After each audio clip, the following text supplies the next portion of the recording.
पहली बार जब मैं एक बीस्ट समन करता हूं, जो कि एक बेहद दुर्लभ एपिक रैंक का होली एंजल होता है, तो मैं उसे वहीं समनिंग सेरेमनी में ही 10 मिलियन में बिकने के लिए रख देता हूं। भीड़ को लगता है कि मैं एकदम बेवकूफ हूं, क्योंकि जैसे ही होली एंजल सामने आता है, वो सीधा एक अमीरजादे के पास जाता है, एक घुटने पर बैठता है और उसके प्रति वफादारी की कसम खाता है। इस धोखे को देखकर मैं तुरंत उस पर 10 मिलियन का प्राइस टैग लगा देता हूं और उस अमीरजादे को उसे खरीदने देता हूं। मैं हर्जाने के तौर पर उनके गिल्ड से अपना मनचाहा एक बीस्ट चुनने की भी मांग करता हूं। आखिर एक धोखेबाज बीस्ट, चाहे वो कितना भी ताकतवर क्यों ना हो, अंत में अपने ही मालिक की जान ले लेता है। थाली में सजकर आए इस मौके को देखकर एपेक्स गिल्ड बिना किसी हिचकिचाहट के मान जाता है। अब एपेक्स गिल्ड की बीस्ट शॉप के अंदर एक स्टाफ मेंबर मुझे तीसरी मंजिल पर ले जाती है, जहां बीस्ट्स को रखा गया है। दीवारों के साथ लाइन से कंटेनमेंट यूनिट्स बने हुए हैं, जिनमें हर तरह के जीव मौजूद हैं। मिस्टर लक्स, वो एक सधी हुई मुस्कान के साथ कहती है, इस मंजिल का हर बीस्ट आपकी पसंद के लिए हाजिर है। मैं पूरे कमरे में नजर दौड़ाता हूं। मेरी आंखें धीरे धीरे पूरे हॉल का जायजा लेती हैं।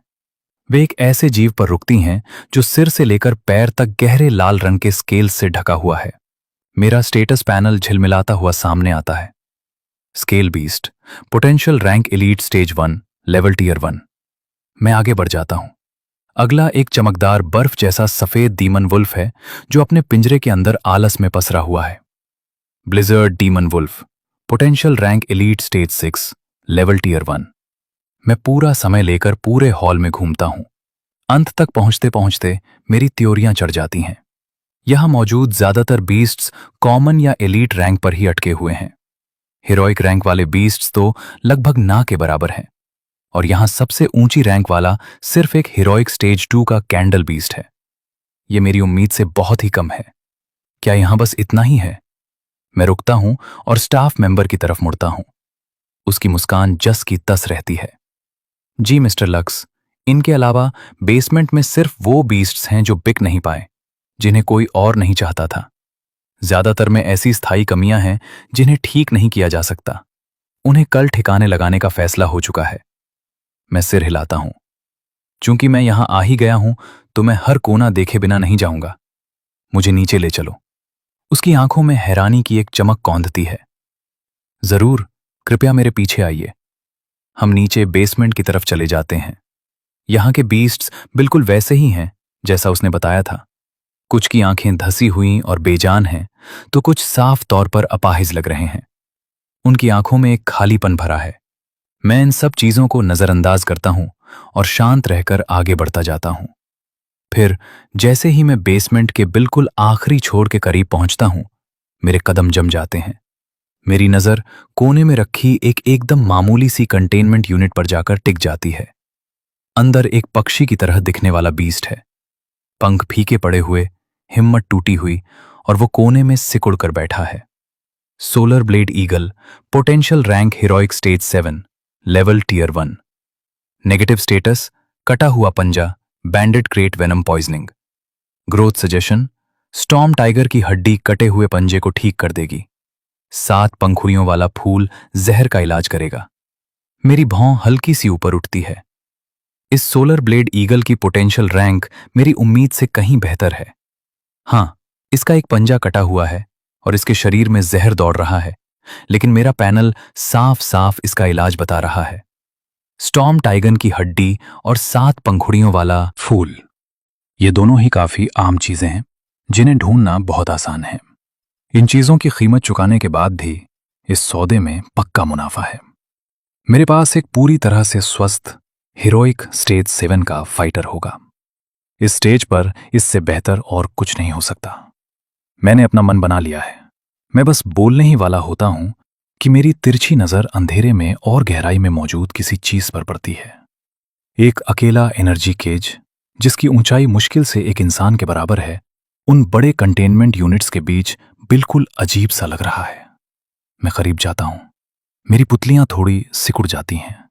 ठंडी धातु की दीवार के सहारे एक आकृति कमजोरी से झुकी हुई बैठी है। कोई इंसान? नहीं, रुको। एक human void beast. Apex guild के बेसमेंट जैसी जगह में सच में एक ह्यूमन वॉइड बीस्ट मौजूद है। इसे यहां क्यों बंद करके रखा गया है? और इससे भी अजीब बात यह है कि जैसे ही मेरी नजर उस आकृति पर पड़ती है, मेरी रूह के अंदर से एक बहुत ही अजीब और गलत सा एहसास उमड़ पड़ता है। एकदम शुद्ध तिरस्कार। ये एहसास किसी भी तरह से सामान्य नहीं है। जैसे ही मैं करीब आता हूं, बीस्ट को शायद किसी अजनबी की मौजूदगी का एहसास होता है। वो धीरे से अपना सिर उठाता है और मेरी तरफ देखता है, फिर झटके से अपना सिर ऐसे नीचे गिरा लेता है जैसे उसे कोई करंट लगा हो। लेकिन उस छोटे से पल में मैं आखिरकार उसका चेहरा देख लेता हूं। टेढ़े मेढ़े और भद्दे निशानों ने उसके हर एक इंच को ढक रखा है। उसका असली रूप पूरी तरह से पहचानने लायक नहीं रहा। स्टाफ मेंबर मेरे पीछे आती है और मुझे उस पिंजरे के पास रुका हुआ देखती है। उसके चेहरे के भाव बिल्कुल नहीं बदलते। ये एक सक्यूबस है जिसे सीधे एक डायमेंशनल रिफ्ट से निकाला गया है। जब हमने इसे पाया था तो ये ऐसी ही दिखती थी। कोई इसे नहीं चाहता। और सबसे बड़ी बात, इस पर एक श्राप लगा हुआ है। इसका लेवल हमेशा के लिए टियर 1 पर लॉक हो चुका है। कल बाकी खारिज किए गए जीवों के साथ इसे भी खत्म कर दिया जाएगा। वो उस सक्यूबस को एकदम खुली नफरत के साथ घूरती है, लेकिन मैं उसकी बात नहीं सुन रहा हूं। मेरा दिल युद्ध के नगाड़े की तरह जोरों से धड़क रहा है। एक पारदर्शी स्टेटस पैनल जो सिर्फ मुझे दिखाई दे रहा है, मेरी आंखों के सामने चमक उठता है। Lilith, fallen succubus, bond status available, potential rank common, श्राप से सील किया हुआ, ट्रू रैंक एपिक स्टेज 9। अभी श्राप की सील के नीचे है लेवल टियर 1। एबिस स्टोन इस श्राप को तोड़ सकता है और इस बीस्ट की पोटेंशियल रैंक को बढ़ा सकता है। जैसे ही मैं एपिक स्टेज 9 पढ़ता हूं, मेरी सांसें रुक जाती हैं। तो उसे श्राप दिया गया है। एक ऐसी खूबसूरती जिससे देवता भी जल उठें, उसे सील कर दिया गया है। लिलिथ नाम के इस बीस्ट की असली पोटेंशियल रैंक स्टेज 19 तक पहुंचती है, जो लेजेंडरी से बस एक कदम दूर है। किसी भी बीस्ट में मैंने आज तक इससे ऊंची पोटेंशियल रैंक नहीं देखी है। वो एंजल जिसने मुझे धोखा दिया था, वो तो लिलिथ के जूते उठाने लायक भी नहीं है। और स्किल पैनल पूरी तरह से भरा हुआ है। शुरुआत से ही 3 स्किल्स। और सबसे जरूरी बात, बीस्ट पैनल साफ तौर पर बता रहा है कि श्राप को कैसे तोड़ना है, और यहां तक कि उसकी पोटेंशियल रैंक को और ऊपर ले जाने का रास्ता भी दिखा रहा है। इसका मतलब है कि अगर मैं इस सक्यूबस को खरीद लूं और उन चीजों को इकट्ठा कर लूं, तो मैं लगभग एक लेजेंडरी रैंक वाले पावर हाउस को लेकर यहां से जा सकता हूं। सिर्फ ये सोचकर ही मेरी सांसें तेज हो जाती हैं। ये बिल्कुल वही है जिसकी मुझे तलाश थी, मेरी पार्टनर। मैं स्टाफ मेंबर की तरफ मुड़ता हूं और कहता हूं, मुझे ये सक्यूबस चाहिए, मैं इसे अभी लूंगा। पिंजरे के अंदर लिलिथ के कमजोर शरीर में अचानक एक झुरझुरी दौड़ जाती है। क्या वो मेरे बारे में बात कर रहा है? वो झटके से अपना सिर ऊपर उठाती है और अपने सामने मौजूद उस शांत, खूबसूरत चेहरे को घूरती है। उसकी आंखें अविश्वास से फटी की फटी रह जाती हैं। जिस दिन से वो पैदा हुई थी, उसे ये दुनिया सिर्फ एक ऐसे अंतहीन द्वेष जैसी लगी थी जो हर तरफ से उसे घेर रहा हो। वो सुन्न हो चुकी थी। उसने ये उम्मीद करने की हिम्मत भी छोड़ दी थी कि कभी कोई उसे अपनाएगा। लेकिन अब ये अजनबी, ये नौजवान सीधे उसकी तरफ इशारा कर रहा है। वो उसके साथ बीस्ट बॉन्ड बनाने के लिए तैयार है। स्टाफ मेंबर की सधी हुई मुस्कान टूटने लगती है। उसे लगता है कि शायद उसने कुछ गलत सुन लिया। मिस्टर लक्स, क्या आप पक्का उसे लेना चाहते हैं? मेरा जवाब बिना एक सेकंड गवाए आता है। बिल्कुल, बॉन्ड बनाने के लिए हमें एक प्राइवेट रूम दो, अभी। उसकी आंखों में हैरानी और गहरी हो जाती है, लेकिन उसका प्रोफेशनलिज्म बीच में आ जाता है। वो कोई और सवाल नहीं पूछती। इस तरफ से आइए। वो मुड़ती है और हमें आगे ले जाती है। लिलिथ पीछे पीछे चलती है। उसका शरीर एकदम अकड़ा हुआ और किसी मशीन की तरह है। जैसे ही उसे पिंजरे से बाहर लाया जाता है, उसकी दुनिया में जैसे उथल पुथल मच जाती है। जब तक वे एक शांत प्राइवेट रूम में दाखिल नहीं होते और स्टाफ मेंबर उसकी बेड़ियां नहीं हटाती, तब तक वो वापस असलियत में नहीं लौट पाती। वो अपने सामने खड़े उस नौजवान को खाली नजरों से घूरती रहती है। जिस दिन से मैं पैदा हुई हूं, मुझ पर एक श्राप लगा हुआ है। मैं अपना लेवल तक नहीं बढ़ा सकती। लिलिथ खुद पर जोर डालकर बोलती है। उसकी आवाज में जद्दोजहद और डर साफ झलक रहा है। आपने मुझे चुना है, लेकिन मैं आपके लिए लड़ नहीं सकती। मैं आपके लिए कोई शान नहीं ला सकती। उसकी आवाज मुझे चौंका देती है। मैंने कभी उम्मीद नहीं की थी कि इतने बर्बाद चेहरे वाले किसी बीस्ट की आवाज ऐसी हो सकती है, इतनी कोमल, दिल में उतर जाने वाली, जिसे नजरअंदाज करना नामुमकिन हो। मुझे पता है कि तुम्हारा श्राप कैसे तोड़ना है। क्या तुम मेरे साथ बॉन्ड बनाओगी? श्राप तोड़ना। लिलित का दिल ऐसे सिकुड़ जाता है जैसे किसी अदृश्य हाथ ने उसे जकड़ लिया हो। जिस पल आपने अपना फैसला किया था, मेरी जिंदगी उसी वक्त से आपकी हो चुकी है। लिलित की आवाज फुसफुसाहट से बस थोड़ी ही तेज है, लेकिन इसमें एक अटूट दृढ़ निश्चय है। मैं और कुछ नहीं कहता। मेरी उंगली के पोर पर एक हल्की सी रोशनी इकट्ठी होती है। मैं उसे प्यार से लिलित के माथे पर रखता हूं। रोशनी धड़कती है। उन दोनों के नीचे एक प्राचीन बॉन्ड सर्कल उभर कर आता है। इक्वल बॉन्ड बन चुका है। मैं तुरंत मुड़ता हूं और बाहर इंतजार कर रहे स्टाफ मेंबर को बुलाता हूं। मुझे कुछ सामान खरीदना है। एक feather of eternal night, 5 fangs of the inferno और 2 एबिस स्टोन। स्टाफ मेंबर का चेहरा उस वक्त से भी ज्यादा पीला पड़ जाता है जब मैंने लिलित को चुना था। ये तीनों ही चीजें असाधारण रूप से दुर्लभ और महंगी हैं, खासतौर पर एबिस स्टोन। वे दुनिया में मौजूद सबसे दुर्लभ हाई ग्रेड चीजों में से एक हैं। मिस्टर लक्स, इन सबकी कुल कीमत। इससे पहले कि वो अपनी बात पूरी कर पाता, मैं अपना ओमनी टर्मिनल कार्ड खिसकाकर उसकी तरफ कर देता हूं। 30 मिलियन में काम हो जाना चाहिए। वो कार्ड पर दिख रहे बैलेंस को घूरता रह जाता है, एकदम सुन्न। ये जरूरत से कहीं ज्यादा है मिस्टर लक्स। कृपया हमें थोड़ा समय दें। मैं अभी सब कुछ तैयार करवाता हूं। उसका लहजा बदल जाता है। अब वो पहले से कहीं ज्यादा सम्मानजनक है। जल्द ही डार्क एनर्जी से चमकती हुई 3 चीजें बहुत ही सावधानी से उस प्राइवेट रूम में लाई जाती हैं। अब यहां सिर्फ हम दोनों हैं, मैं और लिलित। जैसा मैं कहता हूं वैसा करो। सबसे पहले इस फेदर को एब्जॉर्ब करना शुरू करो। मेरी आवाज शांत और स्थिर है। ये लिलित के अंदर एक खामोश सा आत्मविश्वास भर देती है। वो मेरी नजरों से नजरें मिलाती है और गहरी हामी भरती है। फिर अपने कांपते हुए हाथों को फेदर ऑफ इटर्नल नाइट की तरफ बढ़ाती है। जैसे ही वो उसकी उंगलियों के पोरों को छूता है, एक काली रोशनी की धारा में बदल जाता है और उसके शरीर में समा जाता है। इसके बाद फैंग्स ऑफ द इन्फर्नो की बारी आती है और फिर दोनों एबिस स्टोन्स की। जैसे ही लिलित की मुट्ठी उस आखिरी पत्थर पर कसती है, सब कुछ बदल जाता है। लिलित के अंदर से एक बेहद तेज और हिंसक एनर्जी शॉकवेव फूटकर बाहर निकलती है। उस झटके की ताकत मुझे कदम दर कदम पीछे धकेलती है, जब तक कि मेरी पीठ खंडी दीवार से नहीं टकरा जाती। मैं कमरे के बीचों बीच अपनी नजरें गड़ा देता हूं। लिलित के शरीर से बैंगनी और काले रंग के धागे फूट रहे हैं, एकदम बेकाबू और अंतहीन। वे एक दूसरे से गुथने लगते हैं, एक के ऊपर एक परत बनाते हुए, जब तक कि वे एक विशाल अंधेरे कोकून में नहीं बदल जाते जो उसे पूरी तरह से निगल लेता है। पूरा कमरा एक ठंडी और दम घोटने वाली डार्क एनर्जी से भर जाता है। मैं उस कोकून को घूरता रहता हूं। यह कहना कि मैं घबराया हुआ नहीं हूं एक झूठ होगा, लेकिन पैनल के अनुसार यह प्रक्रिया न केवल लिलित का श्राप तोड़ देगी, बल्कि उसकी पोटेंशियल रैंक को वापस उसके शिखर पर ले जाएगी और उसे और भी आगे बढ़ा देगी।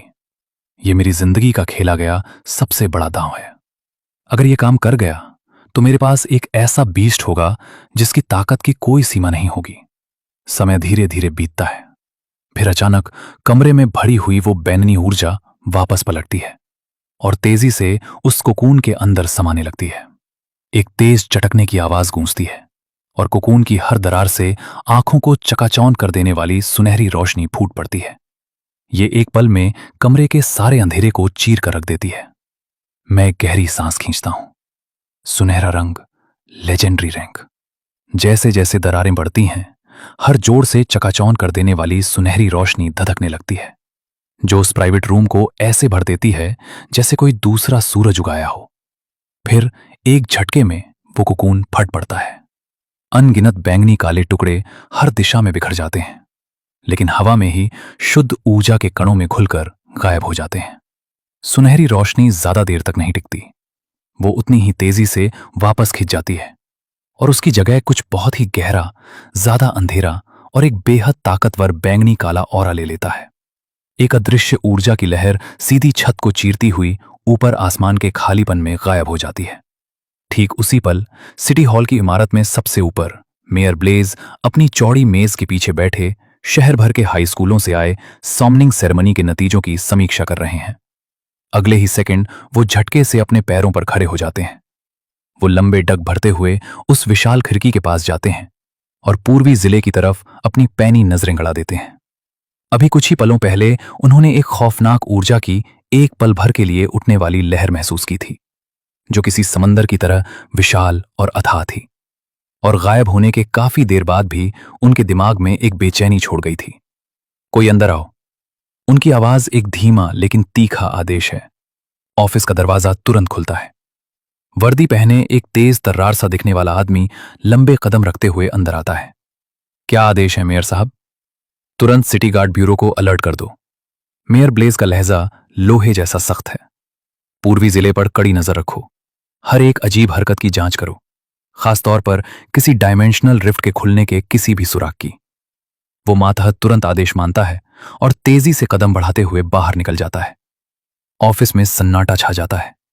अब मेयर ब्लेज वहां बिल्कुल अकेले हैं। उनके चेहरे के भाव इतने गहरे हैं जैसे कोई तूफान आने वाला हो। इस स्तर के ऊर्जा धमाके की केवल 3 ही वजहें हो सकती हैं। पहली, पास में कोई नया अनजान डायमेंशनल रिफ्ट खुला है। दूसरी, कोई सॉवरेन रैंक की हस्ती यहां उतरी है। तीसरी, एक लेजेंडरी रैंक के बीच ने जन्म लिया है। एक सॉवरेन रैंक का योद्धा एक ऐसी हस्ती होता है जिस पर पूरे देश की नजर होती है। उनमें से हर एक को ट्रैक किया जाता है और उन पर कड़ी निगरानी रखी जाती है। लिन युआन में अपनी पोस्टिंग के पिछले 10 सालों में ब्लेज ने कभी कोई लेजेंडरी रैंक का बीस्ट नहीं देखा है। लिन युआन जैसे मंझोले शहर में एक एपिक रैंक का बीस्ट भी जिंदगी में एक बार दिखने वाली घटना होती है। और जहां तक लेजेंडरी रैंक की बात है तो ये ब्लेज की समझ से बिल्कुल परे है। वो मुड़कर अपनी मेज पर रखी अधूरी रिपोर्ट को वापस देखने लगते हैं। वापस प्राइवेट रूम में ऊर्जा की लहर का आखिरी अंश भी आखिरकार शांत होकर गायब हो जाता है। एक अजीब सी भारी शांति छा जाती है। मेरी नजरें अभी भी कमरे के बीचों बीच टिकी हुई हैं। मेरे दिल की धड़कन उस सन्नाटे में बादलों की गरज की तरह गूंज रही है। रोशनी कम होती है। एक आकृति मेरे सामने शांति से खड़ी है।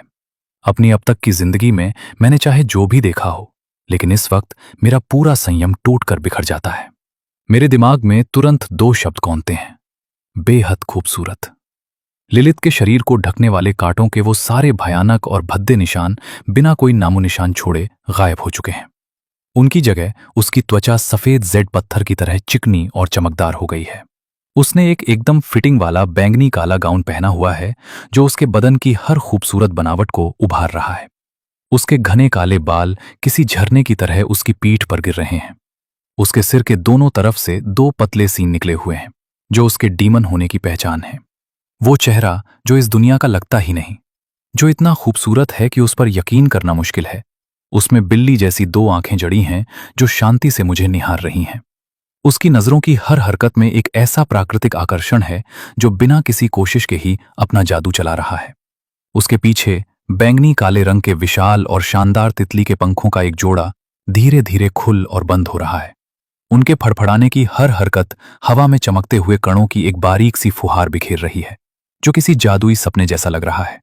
पहले वाले उस टूटे हुए बदसूरत जीव की तुलना में यह पूरी तरह से एक अलग ही हस्ती है। लेकिन जिस चीज ने सच में मेरी धड़कनें बढ़ा दी वो ये है, इस बदलाव के बाद लिलित का स्टेटस पैनल इतना बदल चुका है कि उसे पहचानना भी मुश्किल है।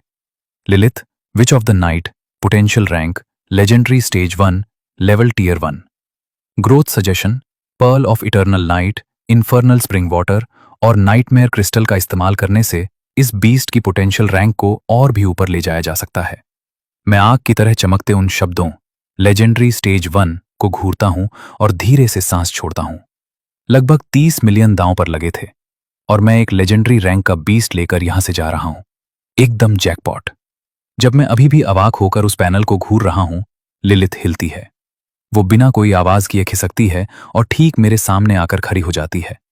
एक बहुत हल्की, लगभग किसी रूहानी एहसास जैसी खुशबू मुझ तक पहुंचती है। उसकी वे दिलकश आंखें मेरी नजरों से इस गहराई से मिलती हैं जैसे वो मेरी तस्वीर को अपनी रूह की गहराइयों में उतार लेना चाहती हो। फिर वो अपनी एक पतली उंगली उठाती है जो जेड पत्थर जैसी गोरी है और उसे हल्के से अपने ही माथे पर रखती है। उसकी उंगलियों के बीच एक अजीब सी बैंगनी लाल रंग की ऊर्जा का एक धागा उभर कर आता है। इससे पहले कि मैं समझ पाता कि वो क्या कर रही है, लिलित उसे हल्के से मेरे माथे पर रख देती है। एक ही पल में मेरे अंदर एक एहसास उमड़ पड़ता है, एक तरफा जिसे नकारा नहीं जा सकता, एकदम पूर्ण और पूरा नियंत्रण। मेरे बस एक विचार से मैं लिलित की जिंदगी या मौत का फैसला कर सकता हूं। मेरा दिल जैसे मुट्ठी में जकड़ जाता है। मैं झटके से अपनी नजरें पैनल पर टिकाता हूं। स्टेटस बार में मैंने लिलिथ के साथ जो इक्वल बॉन्ड बनाया था वो चुपचाप एक स्लेव बॉन्ड में बदल चुका है। हैरानी की एक लहर मुझे जोर से टकराती है। मुझे कोई अंदाजा नहीं है कि उसने ऐसा क्यों किया। लिलिथ तुरंत कोई सफाई नहीं देती। वो आगे बढ़ती है और खुद को मेरी बाहों में गिरा देती है।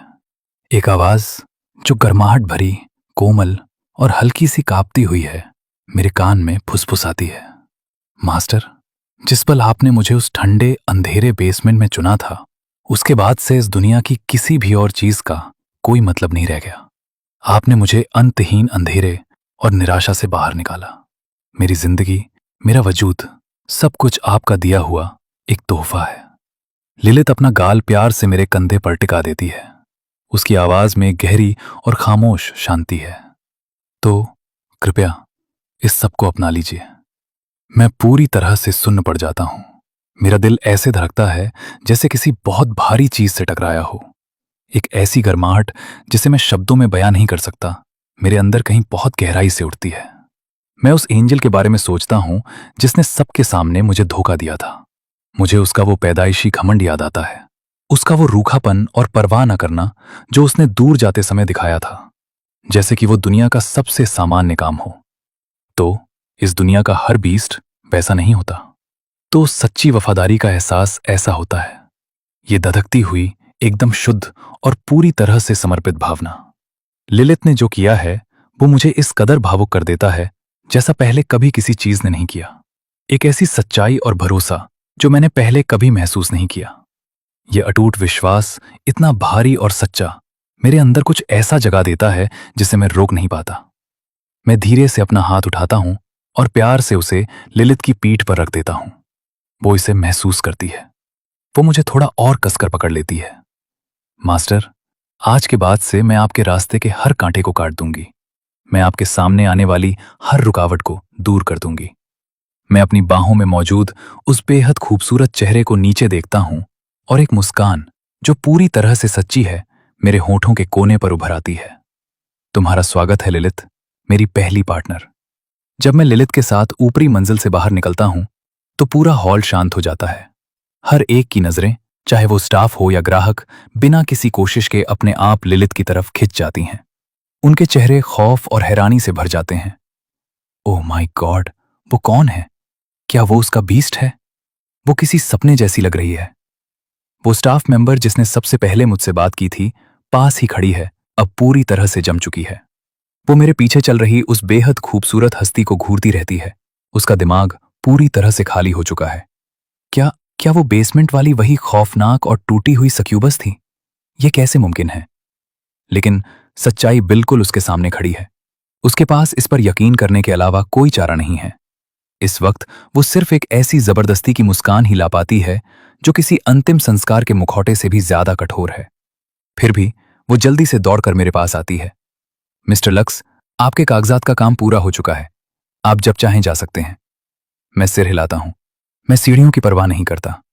मैं लिलिथ को अपने साथ लिए सीधे गिल्ड से बाहर निकल जाता हूं।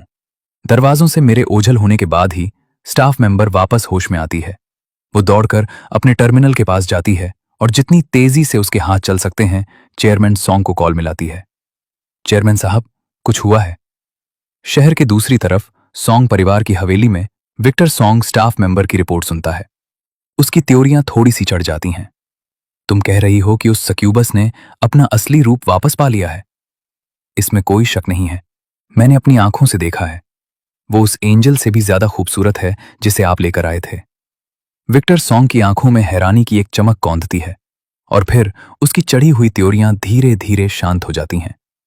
तो उसने अपना रूप वापस पा लिया? तो इससे क्या? वैसे भी वो कॉमन पोटेंशियल रैंक, जिसका लेवल कभी बढ़ ही नहीं सकता, सिर्फ दिखावा है, कोई ताकत नहीं। अभी भी वो कचरा ही है।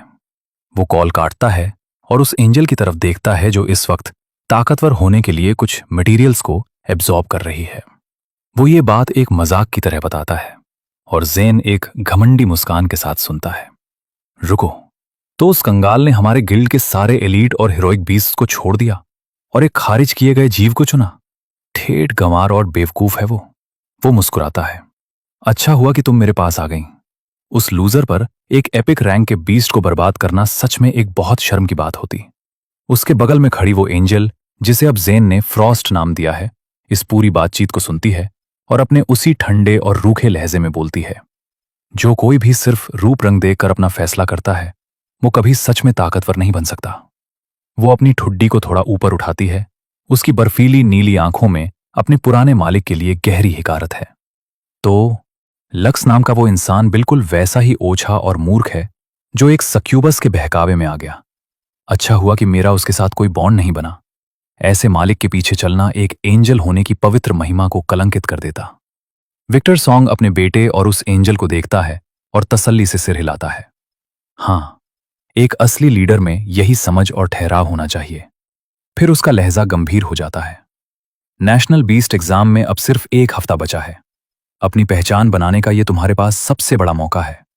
अगले कुछ दिनों के लिए फ्रॉस्ट को नोविस रेल्म में ले जाओ और जमकर ग्राइंड करो। एग्जाम से पहले उसका लेवल जितना हो सके बढ़ा लो। तुम्हारे पास एक एपिक रैंक का बीस्ट है। नोविस रेल्म के लीडर बोर्ड का टॉप स्पॉट तुम्हारा ही होना चाहिए। जेन एक क्रूर और आत्मविश्वासी मुस्कान हंसता है। चिंता मत कीजिए, मैं सबको दिखा दूंगा कि लिन युआन का असली टॉप टैलेंट कौन है।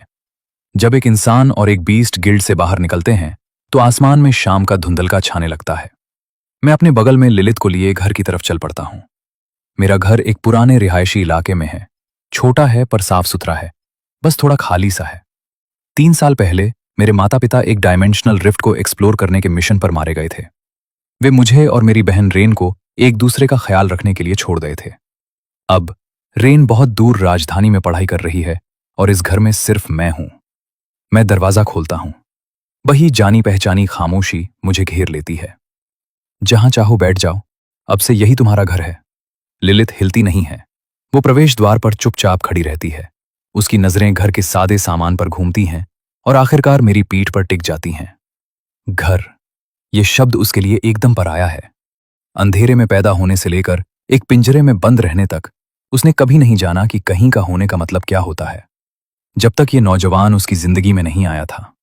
एक सादे से डिनर के बाद मेरा ओमनी टर्मिनल अचानक चमक उठता है। स्क्रीन पर रेन का नाम धड़क रहा है। मैं कॉल उठाता हूं। लिविंग रूम के बीचों बीच एक चमकदार होलोग्राफिक प्रोजेक्शन उभर कर आता है। हे, कैसा रहा? समनिंग सेरेमनी पूरी हो गई ना? तुम्हारे पहले बीस्ट की पोटेंशियल रैंक क्या है? मुझे भी दिखाओ, चलो जल्दी। कॉल के दूसरी तरफ रेन मुझसे भी ज्यादा एक्साइटेड है और एक के बाद एक रैपिड फायर की तरह सवाल दाग रही है। मैं मुस्कुराता हूं और थोड़ा सा मुड़ता हूं। कैमरे का रुख सोफे पर बड़ी शालीनता से बैठी लिलित की तरफ कर देता हूं। जैसे ही रेन लिलित को देखती है, उसकी आंखें अचरज से फटी की फटी रह जाती हैं। एक ह्यूमन वॉइड बीस्ट? लक्स, तुम्हारी किस्मत तो सच में पूरी तरह से पागलपन है। वो बेहद खूबसूरत है। लिलित इस तारीफ को सुनती है और सिर्फ एक शालीन, सधे हुए सिर हिलाने के साथ जवाब देती है। एक शांत सी स्वीकृति। उसकी नजरें लगभग तुरंत ही वापस मुझ पर टिक जाती हैं। रेन को इस बात से बिल्कुल कोई एतराज नहीं है। वो अपने भाई के लिए सच में बहुत खुश है। ये बहुत बढ़िया है। अपनी तरफ एक ह्यूमन वाइड बीस्ट होने का मतलब है कि तुम्हारे पास एग्जाम निकालने का एक असली मौका है। फिर उसका लहजा गंभीर हो गया। ओह, नोविस रेल्म कल खुल रहा है। उसे छोड़ना मत। नोविस रेल्म एक ट्रेनिंग ग्राउंड है जिसे सिटी गार्ड और सेना ने मिलकर तैयार किया है। इसके अंदर मौजूद एबिस जीव ज्यादा से ज्यादा टियर 9 तक ही जा सकते हैं। नए बीस टेकर्स के लिए तेजी से लेवल बढ़ाने का यह सबसे अच्छा स्थान है। मैं चुपचाप सुनता हूं। मेरा दिमाग पहले से ही चलने लगा है। इस दुनिया का लेवल सिस्टम 9 टियर तक चलता है। अभी अभी अपना पहला बीस्ट बॉन्ड बनाने के बाद मैं अभी टियर 1 के आसपास भी नहीं हूं।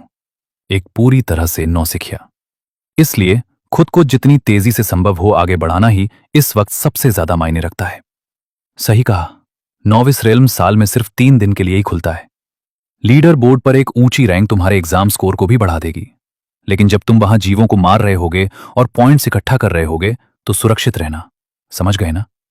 मैं उसकी दिखाई दे रही आंखों में चिंता को देखता हूं और मजबूती से सिर हिलाता हूं। मुझे यह सब पता है। चिंता मत करो रेन, मैं इसे संभाल लूंगा। कॉल खत्म करने से पहले हम कुछ मिनट और बात करते हैं। अगली सुबह मैं लिलित के साथ शहर के बाहरी इलाके में नोविस रेल्म के प्रवेश द्वार पर पहुंचता हूं। एक विशाल स्पेशल पोर्टल आगे दिखाई दे रहा है। पूरा इलाका पहले से ही खचाखच भरा हुआ है। हजारों छात्र जिन्होंने अभी अभी अपना पहला बीस्ट बॉन्ड पूरा किया है वहां भीड़ लगाए हुए हैं। ज्यादातर नए लोग रेल्म के अंदर अपनी उत्तरजीविता की संभावनाओं और कुशलता को बेहतर बनाने की उम्मीद में समूहों में एक दूसरे के करीब रह रहे हैं। जैसे ही मैं लिलित के साथ प्रकट होता हूं, हम भीड़ की हर आंख का केंद्र बन जाते हैं। लिलित का गहरा, सुरुचिपूर्ण बैंगनी काला गाउन और उसके साथ एक ऐसा चेहरा जो दुनिया को थाम दे, इलाके के लगभग हर लड़के का ध्यान अपनी ओर खींच लेता है। एक साथ कई आमंत्रण मेरी तरफ आने लगते हैं। बड़े भाई, हमारे साथ टीम बना लो, हमारे पास एक हीरोइक रैंक का सपोर्ट बीस्ट है। मैं उनकी तरफ एक नजर भी नहीं डालता। मैंने कभी किसी के साथ टीम बनाने की योजना नहीं बनाई थी। जैसे ही मैं लाइन में कदम रखने और रेल में प्रवेश करने वाला होता हूं, भीड़ के पीछे से मजाक उड़ाती हुई एक आवाज गूंजती है। अच्छा अच्छा, क्या ये वही लड़का नोज नहीं है? उसका नाम क्या था भला? ज़ेन अपने चमचों के एक झुंड के साथ मेरी तरफ बढ़ता है। फ्रॉस्ट उसके साथ चल रही है। उस एंजल के पंख बिल्कुल बेदाग और चमकदार हैं। उसके चेहरे के भाव ठंडे घमंड से भरे हैं। जो नजर वो मुझ पर डालती है, उसमें साफ तौर पर हिकारत है। ज़ेन की नजर एक पल के लिए लिलित पर टिक जाती है। उपहास भरे मजाक में पूरी तरह से डूबने से पहले उसके चेहरे पर खौफ और ईर्ष्या की एक चमक कौंधती है। इसके बहकावे में मत ना लोगो। ज़ेन अपनी आवाज ऊंची करता है और भीड़ के सामने अपनी बात को बढ़ा चढ़ाकर रखता है। बेशक इसके बगल में जो बीस्ट है वो दिखने में सुंदर है, लेकिन वो उस रिजेक्टेड बीस्ट से ज्यादा कुछ नहीं है जिसे हमारा एपेक्स गिल्ड खत्म करने वाला था।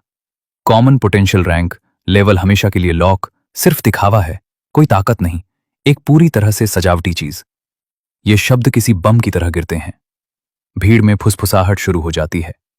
वही लोग जो पहले बहुत उत्सुक थे मुझे अपनी टीमों में बुलाने के लिए, अब मुझे बिल्कुल अलग नजर से देख रहे हैं। बाहर से चमकदार, अंदर से एकदम खोखला। लोग तुरंत मुझसे दूरी बनाने लगते हैं। भीड़ का यह बर्ताव देखकर ज़ेन की मुस्कान हर बीतते सेकंड के साथ और भी चौड़ी हो जाती है। वो सीधे मेरे पास आता है और दिखावे के लिए फ्रॉस्ट के पंख थपथपाता है। ये देखा, एक असली टैलेंट ऐसे बीस्ट का हकदार होता है। और सच कहूं तो क्या मुझे तुम्हारा शुक्रिया अदा नहीं करना चाहिए? तुम्हारे बिना मैं कभी इतने ताकतवर जीव के साथ बॉन्ड नहीं बना पाता। उन कुछ लोगों की तरह नहीं जो कचरा उठाकर उसे खजाना बताते हैं। वो आगे झुकता है, अपनी आवाज इतनी धीमी कर लेता है कि सिर्फ मुझे सुनाई दे।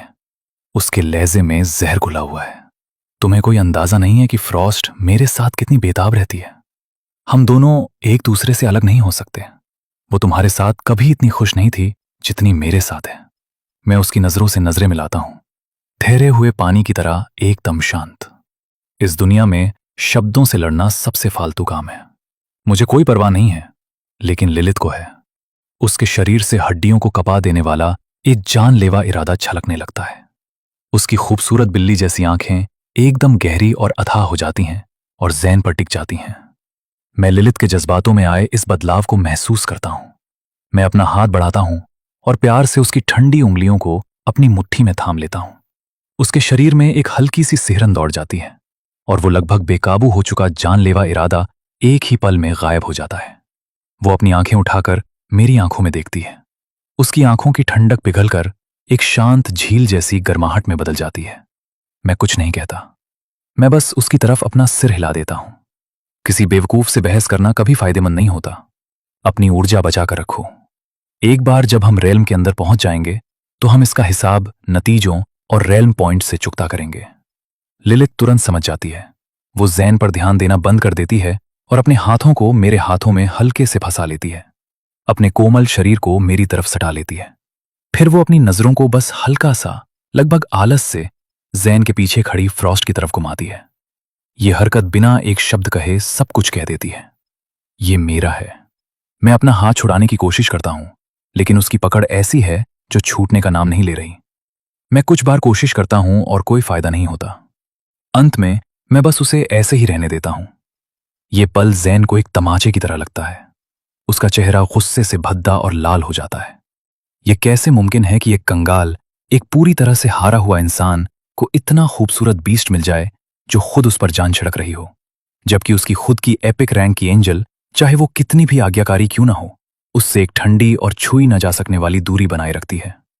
मैं पीछे मुड़कर उसकी तरफ देखता तक नहीं हूं। मैं लिलित के साथ चमकते हुए रेल्म पोर्टल की तरफ एटलस चल पड़ता हूं। जैसे ही मैं कदम अंदर रखता हूं, मेरे पैरों के नीचे की ठोस जमीन वापस आ जाती है और मेरे आसपास की दुनिया पूरी तरह से अलग है। हर दिशा में एक ठंडा और प्राचीन जंगल फैला हुआ है, नोविस रेल्म। लिलित पूरी मुस्तैदी से अपने आसपास का जायजा लेती है। उसके बैंगनी काले पंख थोड़ा अंदर की तरफ मुड़कर हम दोनों को सुरक्षित घेरे में ले लेते हैं। वो पहले ही महसूस कर सकती है कि ये जंगल खूंखार दुश्मनों से भरा हुआ है। चलो चलें। मेरी आवाज शांत रहती है। मैं अपने ओमनी टर्मिनल पर लीडर बोर्ड पर नजर डालता हूं। वो अभी भी खाली है। रेल्म का टेलीपोर्टेशन पूरी तरह से रैंडम होता है और अक्सर ग्रुप भी यहां आकर बढ़ जाते हैं। फिलहाल इस इलाके में सिर्फ हम दोनों ही हैं। हम एक स्थिर और बिना किसी जल्दबाजी वाली गति से जंगल में और गहराई की तरफ बढ़ते हैं।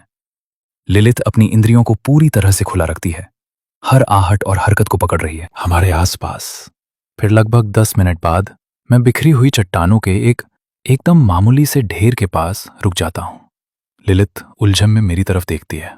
यहां किसी भी जीव की कोई मौजूदगी नहीं है, ऊर्जा का सबसे हल्का सा सुराग भी नहीं। मैं कोई सफाई नहीं देता, मैं बस अपना हाथ उठाता हूं और उस ढेर के बीच मौजूद एक ऐसी चट्टान की तरफ इशारा करता हूं जो बाकी चट्टानों से थोड़ी ज्यादा गहरी और काली है। मेरी नजरों में एक स्टेटस पैनल, जो सिर्फ मुझे दिखाई देता है, झिलमिलाता हुआ साफ तौर पर सामने आ जाता है। Stone lurker, potential rank common, level tier 2। इस पर हमला करो। लिलित के मन में अनगिनत सवाल हैं, लेकिन वो एक पल के लिए भी नहीं हिचकिचाती।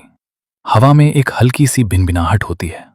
गहरे लाल रंग की रोशनी से घिरी एक विशाल एकदम काली साइथ उसके हाथ में प्रकट हो जाती है। स्किल, साइथ ऑफ एब्सोल्यूशन।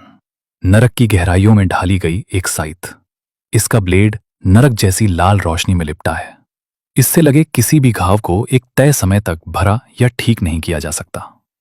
लिलित हैंडल पर अपनी पकड़ कसती है और किसी भूतिया साय की तरह आगे बढ़ती है। वो साइथ उस गहरी चट्टान को चीरते हुए एक ठंडा और घुमावदार वार करती है। ब्लेड को कोई रुकावट महसूस नहीं होती। वो उस सख्त चट्टान को ऐसे साफ काट देता है जैसे वो हवा की बनी हो। वो कट शीशे की तरह एकदम चिकना है। जैसे ही लिलित को लगता है कि उसने सिर्फ एक साधारण चट्टान को काटा है, सब कुछ बदल जाता है। उस कटी हुई चट्टान से धीरे धीरे एक हल्की बैंगनी रोशनी उठती है। फिर रोशनी की एक धारा में घुलकर लिलित के शरीर में समा जाती है। एक गर्म लहर उसके अंदर दौड़ जाती है। Experience points. वो एकदम मामूली सी दिखने वाली चट्टान असल में एक जीव थी। लिलित की पुतलियां थोड़ी सिकुड़ती हैं और उसका दिमाग तेजी से दौड़ने लगता है।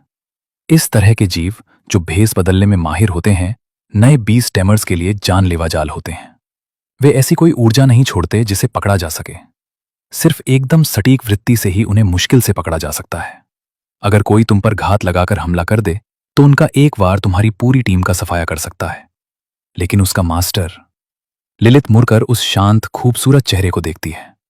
उसके दिल में उसकी छवि और भी ऊंची हो जाती है, और भी रहस्यमयी, और भी विशाल।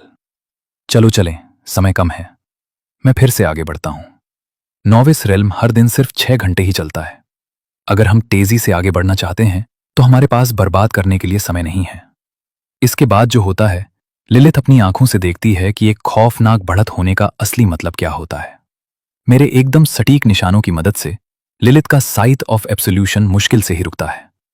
आधे घंटे से भी कम समय में पहले से कई गुना ज्यादा घनी ऊर्जा की एक लहर लिलित के अंदर से फूट पड़ती है। टियर 2। ठीक उसी पल शुद्ध ऊर्जा की एक धारा बॉन्ड के जरिए वापस बहती है और मेरे शरीर के हर हिस्से में भर जाती है। मेरी मानसिक शक्ति तेजी से बढ़ती है। मेरी शारीरिक ताकत और सभी पांचों इंद्रियां साफ तौर पर और भी तेज हो जाती हैं। मैं लिलित का स्टेटस पैनल खोलता हूं। Lilith, witch of the night, level tier 2। Strength 55, agility 58, constitution 52, spirit 65। मैं इन नंबरों को घूरता हूं और अपने अंदर एक झुझुरी सी दौड़ती हुई महसूस करता हूं। टियर 2 के उस स्टोन लर्कर का अधिकतम कॉन्स्टिट्यूशन स्टेट 16 था। उसी लेवल पर लिलित के सारे स्टेट्स उससे 3 गुना से भी ज्यादा हैं। लेजेंडरी पोटेंशियल रैंक का असल मतलब यही होता है। समय तेजी से बीतता है। 3 घंटे बीत चुके हैं।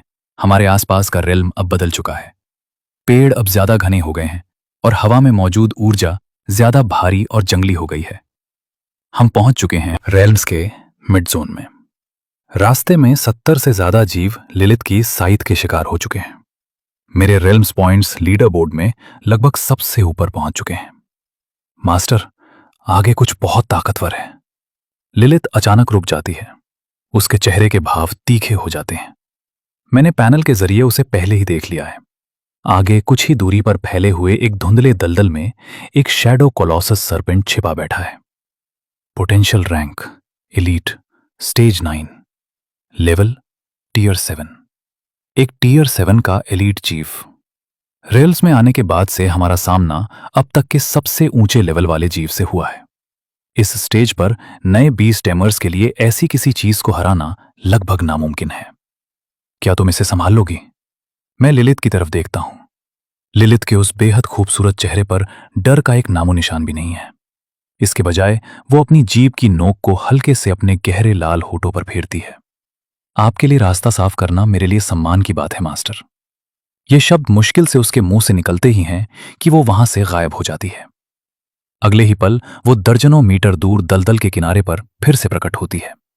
नीचे उस धुंधलके में ड्रम जितना चौड़ा और गहरे हरे रंग के स्केल से ढका हुआ एक सरपेंट अपना विशाल सिर झटके से ऊपर उठाता है। उसकी लाल चीरे जैसी आंखें लिलित पर टिक जाती हैं। उसके जबड़े पूरी तरह से खुल जाते हैं। एक हाई प्रेशर धार की तरह गहरे हरे जहर की एक बौछार बाहर निकलती है, जो जहां से भी गुजरती है हवा को झुलसा देती है। लिलित किसी भूतिया साए की तरह हिलती है और बिना किसी मेहनत के बड़ी आसानी से एक तरफ हटकर उस हमले से बच जाती है। वो अपना एक पतला हाथ घुमाती है और उसके पीछे के खालीपन से डरावनी बैंगनी रोशनी से कड़कड़ाती हुई कई कांटेदार बेलें आसमान से गिरे किसी जाल की तरह बाहर निकलती हैं और शैडो कोलोसस सरपेंट के विशाल शरीर के चारों ओर कसकर लिपट जाती हैं। वे कांटे इस सरपेंट के मांस में गहराई तक धंस जाते हैं। Skill thorns of एग्नी। इन कांटों से बंधे या छिदे हुए किसी भी जीव को लगातार खून बहने और जहर का असर सहना पड़ता है। सरपेंट तड़पते हुए एक चीख निकालता है, जोर जोर से हाथ पैर मारता है और छटपटाता है, लेकिन वो जरा सा भी आजाद नहीं हो पाता। लिलित की आकृति सरपेंट के सिर के ऊपर प्रकट होती है। किसी ने उसे हिलते हुए नहीं देखा। वो साइट ऑफ एब्सोल्यूशन को ऊंचा उठाती है। उसकी आंखें मौत की तरह ठंडी हैं और वो एकदम काला ब्लेड उस ताकत के साथ नीचे आता है जो हर चीज को चीर कर रख दे। सरपेंट का एक विशाल सिर हवा में उड़ जाता है। वो हवा में 2 बार पलटी खाता है और एक भारी छपाक के साथ दलदल में गिरता है।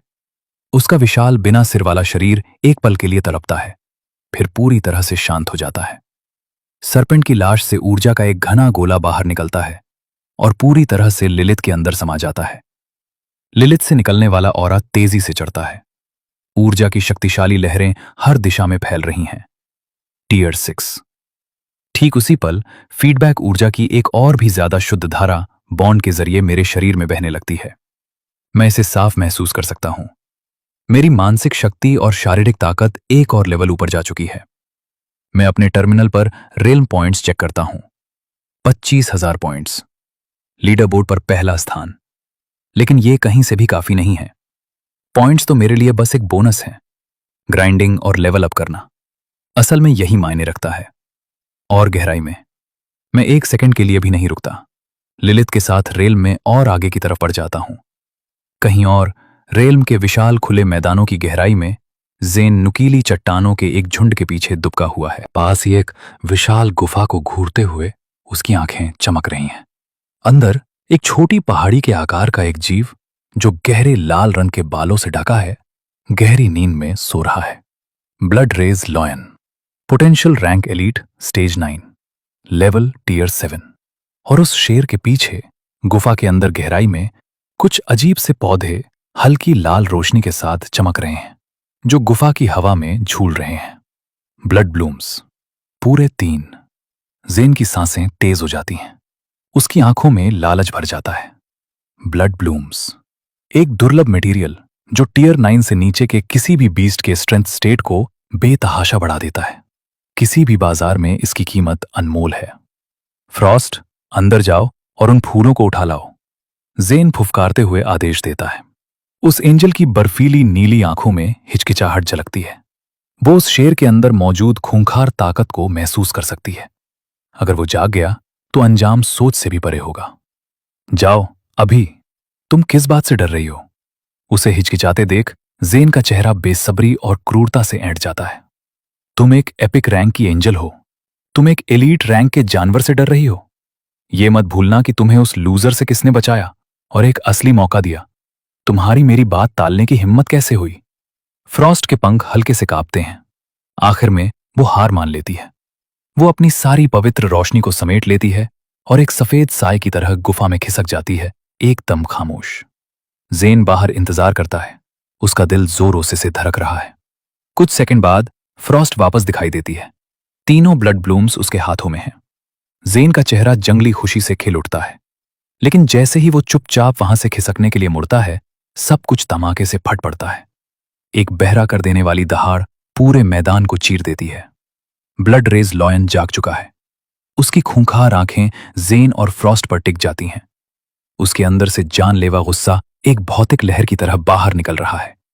उसका खजाना चोरी हो गया है और वो आग बबूला है। मुझे यहां से बाहर निकालो, भागो। जेन खौफ के मारे पागल हो रहा है। वो फ्रॉस्ट पर बार बार चीखता है। वो तुरंत उसके कंधों को पकड़ लेती है, अपनी पूरी ताकत से अपने पंख फड़फड़ाती है और वे दोनों सफेद रोशनी की एक किरण की तरह वहां से उड़ जाते हैं। ब्लड रेज लॉयन दहाड़ता है, धूल के बादल उड़ाता है और बिना रुके उनके पीछे दौड़ पड़ता है। और तेज, वो हम तक पहुंच रहा है। जेन अपने पीछे से आती हुई गर्म और खून की बदबू वाली हवा को महसूस करता है। उसके चेहरे का रंग उड़ जाता है। वो पागलों की तरह चीखता है। फ्रॉस्ट पहले ही अपनी पूरी सीमा तक पहुंच चुकी है, लेकिन वो एक भारी बोझ उठा रही है और उसकी रफ्तार पर इसका असर पड़ना तय है, जबकि शेर उनके बीच की दूरी को कम कर रहा है। जेन की आंखों में कुछ बहुत ही क्रूर और बेकाबू सा धधक उठता है। जिंदगी और मौत के ठीक इसी पल में फ्रॉस्ट की ठंडी आवाज उसके कानों तक पहुंचती है। लगभग 1 किलोमीटर आगे इंसानों का एक स्क्वाड है। जेन पलक झपकाता है, फिर उसकी आंखों के पीछे शुद्ध नफरत का एक धमाका होता है। परफेक्ट। फ्रॉस्ट, उस चीज को उधर ही ले चलो। उन्हें हमारे लिए इससे निपटने दो। पूरी ताकत लगाओ, इस पेंगोलिन का काम तमाम करो और हम टॉप 100 में आ सकते हैं। स्क्वाड में एक लड़की जिसने ऊंची पोनीटेल बांधी है और जिसके चेहरे के नक्श एकदम तीखे हैं, शांत अधिकार के साथ लड़ाई का निर्देश दे रही है। वो रेन है, मेरी क्लास प्रेसिडेंट। उसकी टीम एकदम पक्के तालमेल के साथ आगे बढ़ती है, एक टियर 5 जीव को घेर रही है। जीत करीब है। फिर बिना किसी चेतावनी के खून की एक भारी बदबू हवा में भजाती है। ठीक उसके बाद जमीन जोरों से कांपने लगती है। ये क्या हो रहा है? क्या ये भूकंप है? स्क्वाड के चेहरे पीले पड़ जाते हैं। वे सभी हमला करना रोक देते हैं। रेन के अंदर एक भयानक बेचैनी उमड़ पड़ती है। वो झटके से अपना सिर कंपन की दिशा में घुमाती है और सफेद रोशनी की एक लकीर को खौफनाक रफ्तार से अपनी तरफ आते हुए देखती है। उसके पीछे एक विशाल गहरे लाल रंग का शेर एक बेकाबू और खूंखार ताकत के साथ आगे बढ़ रहा है। भागो! रेन की पुतलियां सिकुड़कर बिंदु जैसी हो जाती हैं। वो चीखती है, लेकिन तब तक बहुत देर हो चुकी है। वो सफेद लकीर सीधे उनके सिर के ऊपर से गुजरती है और तुरंत रफ्तार पकड़कर दूर निकल जाती है। ब्लड रेज लायन अपने रास्ते में रुकावट बने उस स्क्वाड पर अपना पूरा गुस्सा उतार देता है। बचाव करो, अभी! रेन हताशा में चीखती है। उसका बीस्ट, एक ice type tier 3 black armour tortoise, खुद को आगे की तरफ फेंकता है और एक विशाल बर्फ की ढाल उठा लेता है। लेकिन एक टियर 7 के एलीट जीव के सामने इसका कोई मतलब नहीं है। ब्लड रेज लायन अपना एक पंजा आलस से घुमाता है। बर्फ की वो ठोस ढाल शीशे की तरह चकनाचूर हो जाती है। टॉर्टोइज दर्द से चीख उठता है और उसका विशाल शरीर हवा में उड़ जाता है। उसके खोल पर गहरी दरारें पड़ जाती हैं। रेन दर्द से चिल्ला उठती है। स्क्वाड के बाकी सदस्य अपने बीस्ट्स की स्किल्स को खोल देते हैं, जो हर रंग में चमक रही हैं, लेकिन ब्लड रेज लायन पर उनका कोई असर नहीं होता। ये उसके लिए एक गुदगुदी जैसा भी नहीं है। स्क्वाड का एक सदस्य समय पर बचने में नाकाम रहता है और उसकी चपेट में आ जाता है। वो किसी कटी पतंग की तरह हवा में उड़ जाता है और तुरंत बेहोश हो जाता है। निराशा पूरे स्क्वाड को निगल लेती है। रेन उस करीब आते शेर को घूरती है। उसका पूरा शरीर ठंडा पड़ चुका है। उसके पैर मुश्किल से उसका वजन उठा पा रहे हैं। क्या बस यही अंत है? जैसे ही वो अपनी आंखें कसकर भींचती है और खुद को मौत के लिए तैयार करती है, एक शांत और जानी पहचानी आवाज उसके कानों तक पहुंचती है। लिलिथ, हमला करो। ये शब्द मुश्किल से मुंह से निकलते ही हैं कि हवा से अचानक कई बैंगनी कांटेदार बेलें प्रकट होती हैं और एक पल में ब्लड रेज लायन के चारों पैरों पर कस कर लिपट जाती हैं। शेर एक खूंखार दहाड़ मारता है, पागलों की तरह हाथ पैर मारता है, लेकिन उसे एहसास होता है कि उन कांटों की पकड़ में कोई नामुमकिन सी ताकत है। वो जितनी ताकत से लड़ता है, वे कांटे उतने ही गहराई तक उसके मांस में धंसते जाते हैं। रेन की आंखें झटके से खुल जाती हैं। न जाने कैसे ठीक उसके बगल में एक लंबी और शांत सी आकृति खड़ी है, और उस आकृति के बगल में एकदम फिटिंग वाला बैंगनी काला गाउन पहने एक औरत, जिसके पीछे तितली के शानदार पंख पूरी तरह से फैले हुए हैं, एक विशाल काली साइत पकड़े हुए उस जाल में फंसे शेर की तरफ बड़ी शांति से चलती है। तुम? रेन उस इंसान को पहचान लेती है, लेकिन उसका दिमाग पूरी तरह से खाली हो चुका है। वो मुश्किल से कुछ सोच पा रही है। वो लड़का जो क्लास में न के बराबर मौजूद रहता था, हमेशा चुप रहने वाला, हमेशा गायब सा रहने वाला, इस वक्त किसी विशाल चट्टान की तरह खड़ा है। और उसका बीस्ट। रेन की अवाक नजरों के सामने लिलित अपनी साइट ऑफ एब्सोल्यूशन को अपने सिर के ऊपर उठाती है, और वो ठंडा ब्लेड मौत का एक ऐसा कट लगाता है जो एकदम साफ है, जिसे कोई रोक नहीं सकता। उस विशाल शेर का सिर और साथ ही उसका आधा शरीर एक ही बेरहम वार में कटकर खुल जाता है। वो वहीं मौके पर ही दम तोड़ देता है। इस बीच लिन युआन सिटी के नोविस रेल्म मॉनिटरिंग सेंटर में एक विशाल गोल कमरे के अंदर दर्जनों स्क्रीन रेल्म के हर कोने से लाइव फीड और डेटा दिखा रही हैं। वहां का माहौल दम घोटने वाला और लगभग जम चुका है। कमरे में मौजूद सिटी गार्ड का हर एक स्टाफ मेंबर अपनी जगह पर जड़ हो चुका है। सबकी नजरें बीच वाली स्क्रीन और उस पर चमकते हुए डेटा पर टिकी हैं। लीडर बोर्ड, पहला स्थान lux, realm points 41,350। Potential rating S rank. S rank के लिए सामान्य सीमा 10,000 पॉइंट्स होती है। लक्स नाम के इस छात्र के पास उससे 4 गुना से भी ज्यादा पॉइंट्स हैं। पूरे 10 सेकंड तक एक अजीब सा मुर्दा सन्नाटा छाया रहता है। क्या मैं सपने देख रहा हूं? एक युवा ऑफिसर फटी हुई आवाज में कहता है, और अपनी आदत के मुताबिक अपनी आंखें मलता है। लिन युआन में आखिरी बार किसी एस रैंक पोटेंशियल वाले नए खिलाड़ी को निकले कितने साल हो गए हैं? अगले ही सेकंड कमरे का सन्नाटा धमाके से टूट जाता है। ये सच में एस रैंक है? उसकी फाइल निकालो। कौन है ये लड़का? उसका बीस्ट क्या है? मिल गई। रिकॉर्ड्स बताते हैं कि उसका शुरुआती बीस्ट एक होली एंजल था, लेकिन बॉन्ड फेल हो गया था। क्या? एक फेल बॉन्ड? कोई फेल बॉन्ड वाला इंसान रेल में घुस भी कैसे सकता है? पहला स्थान पाना तो दूर की बात है। रुको, एक और रिकॉर्ड है। उसने एपेक्स गिल्ड से एक खारिज की गई सक्यूबस खरीदी थी। मॉनिटरिंग रूम में जैसे हंगामा मच जाता है। हर किसी का दिमाग सुन्न पड़ जाता है।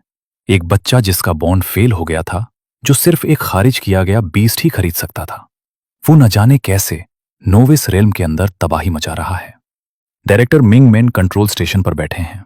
उनका चेहरा, जो हमेशा शांत रहता है और जिसे पढ़ना नामुमकिन होता है, इस वक्त पूरी तरह से सदमे में डूबा हुआ है। उनकी नजरें स्क्रीन से नहीं हट रही हैं, जहां लक्स और लिलित का शैडो, कोलोसस सरपेंट और ब्लड रेज लायन को काटने का फुटेज बार बार चल रहा है। कोई दिखावटी पैंतरे नहीं, बस एकदम पूरी तरह से एक तरफा दबदबा। वो बीस्ट जिसे उन्होंने खारिज कह दिया था, उसका हर वार एकदम सटीक, जानलेवा, शालीन और एक ही साथ बेहद बेरहम है। राक्षस। डायरेक्टर मिंग अपने दांतों के बीच से ये शब्द निकालते हैं। वो झटके से अपने पैरों पर खड़े हो जाते हैं। उनका चेहरा भारी उत्साह से लाल हो चुका है। वो तुरंत मेयर ब्लेज को इसकी खबर देने जा रहे हैं। वो अपने डिप्टी की तरफ मुड़ते हैं और चिल्लाते हैं। डिप्टी मुश्किल से ही जवाब दे पाता है कि डायरेक्टर मिंग उसे हाथ से इशारा करके रोक देते हैं। उनकी आंखों में एक ऐसी चमक धधक रही है जैसी पहले कभी नहीं थी। मैं खुद रेम के दरवाजे पर जाऊंगा। बाहर मैदान में रेन अवाक खड़ी है। धरती फाड़ देने वाला वो अकेला वार अभी भी उसकी आंखों के सामने घूम रहा है। वो शेर जो उसके पूरे स्क्वाड को मौत के कगार पर ले गया था, वो बस खत्म हो चुका है। उसने अभी अभी जो भी देखा, उसने वो सब कुछ तोड़ कर रख दिया है जो वो सोचती थी कि उसे पता है। वो धीरे से अपनी अकड़ी हुई गर्दन को अपने सामने खड़ी उस हस्ती, उस पीठ की तरफ घुमाती है। ये सब सच कैसे हो सकता है? ह्यूमन वॉइड बीस्ट्स, जिनके बारे में आप सिर्फ कहानियों में सुनते हैं, उन्हें पाना इतना आसान, और वे इतने खौफनाक रूप से ताकतवर कब से हो गए? उसके आसपास खड़े स्क्वाड के सदस्य ऐसे लग रहे हैं जैसे पत्थर के बन गए हों। हर चेहरे पर अविश्वास छपा हुआ है। पूरे नजारे में सिर्फ हवा चलने की आवाज आ रही है। तुम ऐसे ख्यालों में क्यों खोई हो? मेरी आवाज, जिसमें थोड़ा सा मजाक घुला है, उस सन्नाटे को तोड़ती है। रेन होश में आती है, आखिरकार उस सदमे से बाहर निकलती है और उसके गाल तुरंत लाल हो जाते हैं। घबराहट में वो किसी तरह कहती है, शुक्रिया, तुमने हमें बचा लिया। उसकी आवाज में सच्ची कृतज्ञता भरी है। शुक्रिया लक्स, तुमने सच में हमारी जान बचा ली। तुम एक लेजेंड हो। स्क्वाड के बाकी सदस्य भी एक साथ होश में आ जाते हैं। हर कोई अपना शुक्रिया अदा करने के लिए एक दूसरे के ऊपर से बोल रहा है। मैं हाथ हिलाकर इस बात को टाल देता हूं। मेरे लिए यह सब कोई मायने नहीं रखता। मेरी नजरें रेन पर टिक जाती हैं। तुमने इतनी बड़ी मुसीबत को अपने पीछे कैसे लगा लिया? इस सवाल पर रेन के चेहरे के भाव भड़क उठते हैं। हमें कोई अंदाजा नहीं है, वो कहती है। उसकी आवाज गुस्से से कसी हुई है। हम एक पेंगोलिन को मारने के बीच में थे और तभी वो शेर न जाने कहां से हम पर टूट पड़ा। मैंने आसमान में एक आकृति को जानबूझकर उस शेर को हमारी तरफ धकेलते हुए देखा था। एक बार जब हम उसमें उलझ गए तो वो इंसान बस वहां से भाग निकला। कितना घटिया था वो। एक एंजल जैसा दिख रहा था। उसके बगल में खड़ा स्क्वाड का एक सदस्य अपनी बात जोड़ता है। रेन के शब्द उसके गले में अटक जाते हैं। उसे जैसे कुछ एहसास होता है। वो मुझे ध्यान से देखती है। स्कूल में हर कोई जानता है कि जेन का बीस्ट वही होली एंजल है जो तुमसे लिया गया था। मेरे चेहरे के भाव बिल्कुल नहीं बदलते, लेकिन जो कोई भी मुझे अच्छी तरह से जानता है वो मेरी आंखों से गुजरने वाली उस ठंडी चमक को पकड़ सकता है। जेन ने खुद को बचाने के लिए एक सेकंड के लिए भी नहीं सोचा और सीधे अपने मासूम सहपाठियों की तरफ खतरा मोड़ दिया। ये नीचता की हर हद से नीचे है। मैं इस बात को और आगे नहीं बढ़ाता। इसके बजाय मैं घायलों की देखभाल कर रहे स्क्वाड के सदस्यों पर एक नजर डालता हूं। तुम्हारी हालत ठीक नहीं है। ये डीप जोन है। सबसे पहले वापस बाहरी इलाके में लौट जाओ। रेन सिर हिलाती है।